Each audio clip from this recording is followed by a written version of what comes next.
Hey everybody, it's Patrick Dang here. Now I have a question for you. Do you ever feel like when you speak, have an idea, or want to share something that people don't really take you seriously? Especially when it comes to selling, right? Sometimes you pitch your product or service, but people aren't really that interested, and in the end, they don't really want to buy. Now, I used to be like that, and growing up as a kid, I was extremely shy and quiet, and so whenever I would speak, nobody would really listen. But over the years, I learned to break out of my shell, and I learned some really great strategies and tactics to become more persuasive and influential, not only in my personal life, and I learned to apply these skills into my business life to close more deals as a salesperson. So what I'm gonna do in this video is I'm gonna break down some of the best strategies when it comes to the psychology of selling, why people should buy, and how to become more persuasive and influential in your everyday life. And you wanna make sure you watch this video until the end, because if you don't know these strategies and tactics that I'm gonna share with you here, you're gonna go through life without having this skill set of convincing people, basically to do whatever you want in an ethical way. And if you don't have that skill, it just makes it a lot more harder. So you gotta make sure you watch this video until the end. What's going on, everybody? My name is Patrick Dang. Before we get started, make sure to give this video a like, subscribe, turn on notifications, and let's get started. All right, so when it comes to the psychology of selling and getting someone to take an action, one of the main important lessons at least that I learned throughout the years is that you never want to tell someone to do something. If you want someone to take a specific action, for example, buy your product or service, you have to make it their idea. You see, nobody likes to be told what to do, right? If you go into a sales meeting and you say, hey, you should buy my product or service because we're the best, they're gonna say, I don't believe you. Why would you say that? Because you said that, I don't even trust you anymore, right? If you force someone and you say like, hey, you should buy this, they're gonna think you're not coming from an authentic place. Instead, you wanna reverse the situation and you wanna make the prospect or the customer feel like it's their idea to buy your product or service. And how we're gonna do that is we're gonna do a little inception, right? So what we're doing is we're taking an idea of what we want someone to do, whether it's to buy your product or service or to do some type of specific action. Then we take that idea, we implant it or plant it in their minds, right? And then what we're gonna do throughout a sales conversation is we water it, we nurture it until that little seed grows into a beautiful flower, okay? And let me go ahead and explain what I mean. So let's say you're a software company, right? And you sell some type of software to yoga studios and you help them manage all their customers and members that come in.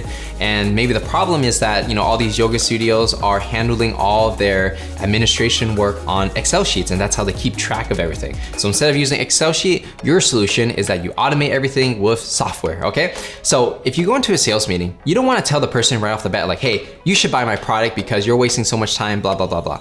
They don't wanna really hear it like that. Instead, you wanna plant the idea that they need a software in their minds, and then you wanna nurture it throughout the conversation. And how we're gonna do that is we're gonna use something called guiding questions. So like I said before, instead of just saying, hey, this is my product, you should buy it, don't do that, because people don't like that. You're forcing them to buy something, right? And again, like I said before, nobody likes to be told what to do. Instead, you wanna ask a guiding question like this. Hey, I noticed that a lot of studios in the area are using Excel sheets to manage all of their members, and I know that it can be, time consuming and a lot of work to do. I'm just curious to know how you were managing your members right now. And that person might say something like, you know what, Patrick, you're right. I'm actually doing Excel sheets myself. I had to manually input all of my customers, how much they're spending with me, and honestly, it's a really big pain.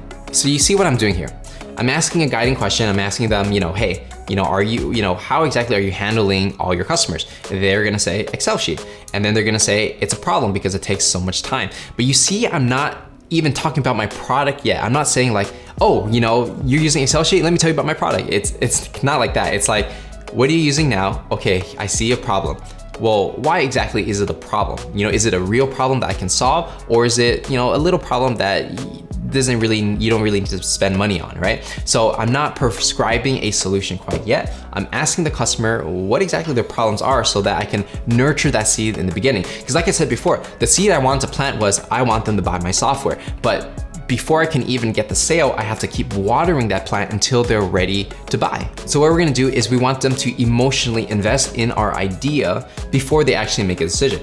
And the two emotions we're gonna leverage here is pain and pleasure, okay? Pain is like, in a pain you experience, right? Let's say like you broke your arm, you're gonna go to a doctor to get that fixed, right? That's a pain, right? And people are willing to spend money to make pain go away. And second thing that people spend money on is pleasure, right? People wanna feel good in their life. So if you leverage these two emotions to sell your product or service, it's gonna be a lot easier. So let me show you how to do this as we continue to nurture the seed. So in this example, I asked the prospect, how exactly are you handling your customers? They're gonna say, Excel sheet, it's a big pain. Then I'm gonna ask them a guiding question to identify more pain and say like, hey, look, why exactly is that a problem? I mean, like, how many hours are you spending a week handling these Excel sheets? And they're gonna say, oh man, Patrick, I literally spend 10 hours a week just on this administration work, counting all the money manually and managing all my members and seeing who's good, who's not. It's a huge, huge pain. And I'm gonna say things like, well, why haven't you done anything to solve this yet?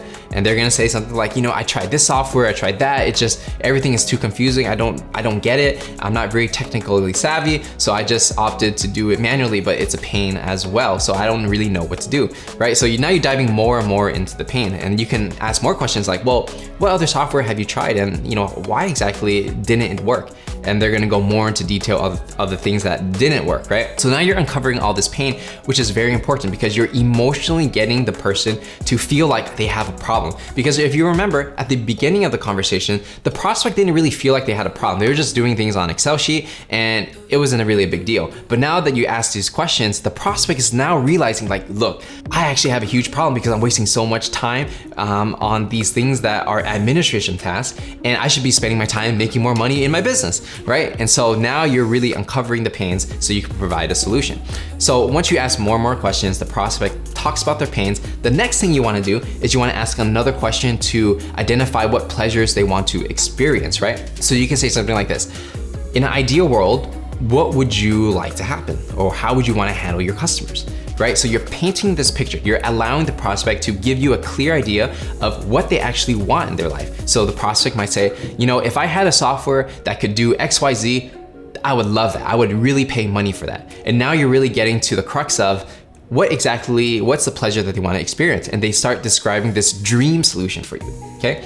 So now they're describing this dream solution of what exactly they want. Now you want to say something like this: hey, look, it seems like you have a problem here and you seem like you have a clear idea of what you want. I think I might be able to help you. Do you mind if I share a little bit of what I do with you? And they're gonna say, yeah, share with me exactly what you got because I'm curious to know, right? And the reason why they're a lot more curious at this point is because you identified the pain, you identified the pleasure that they want, right? So pain, you wanna take them from pain to pleasure. And if they start seeing like, hey, look, you have a solution to get them from pain to pleasure, they're a lot more likely to hear your pitch. And when you give your pitch, you're gonna make it extremely clear that you solve their problems and they're a lot more likely to buy.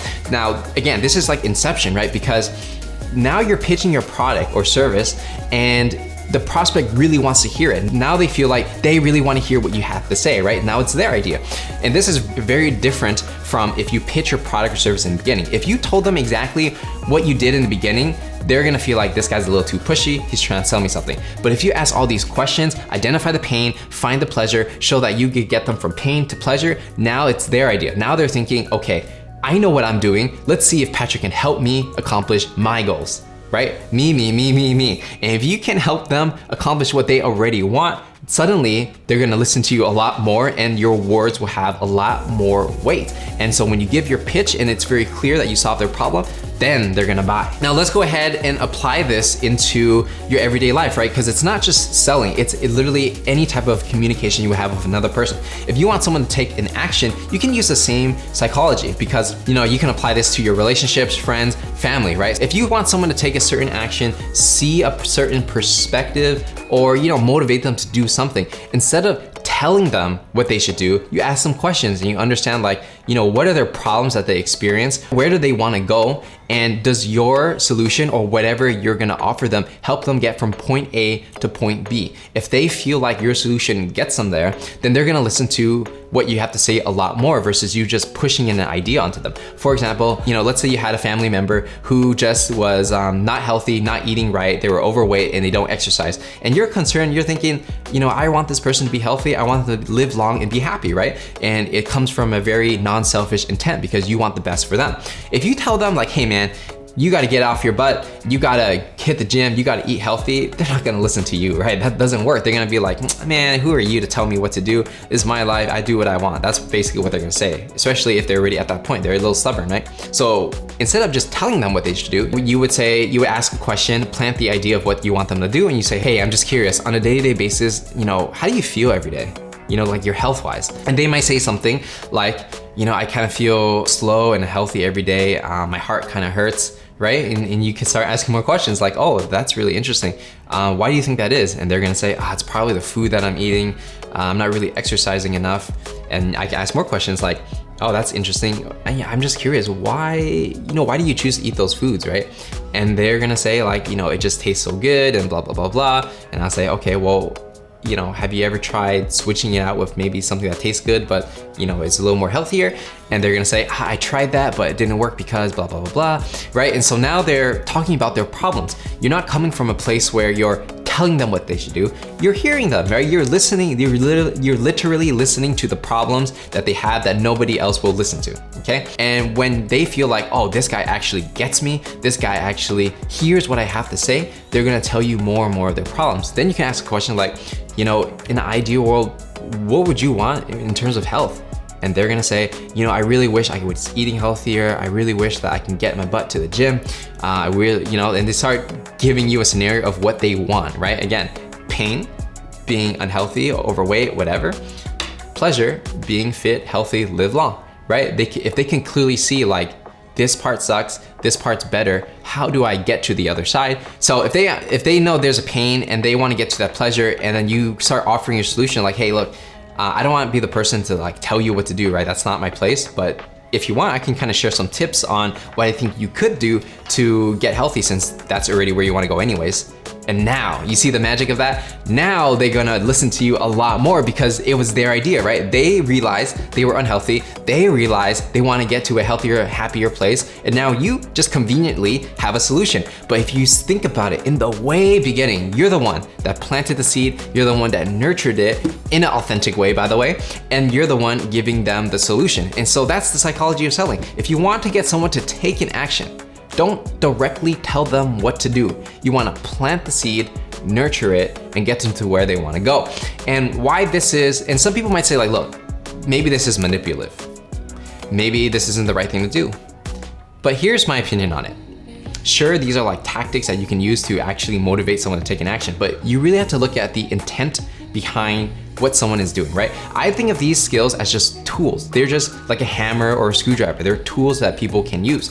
Now, it's all about your intent. If your intent is to help someone, to bring value into their lives, whether it's to buy your product or service that will help them later, or it's to just help them become more healthier and happier, this is things that people already want. You're just showing that your solution is just so good that gets them to where they want to go anyways, right? If you're selling a bad product that just is a complete ripoff, that's manipulative. But if you're really helping someone get to where they already want to go, then you're really just that person that is on their side helping them, right? Because again, you're not telling them what they should do. You're not telling them what their ideal situation is.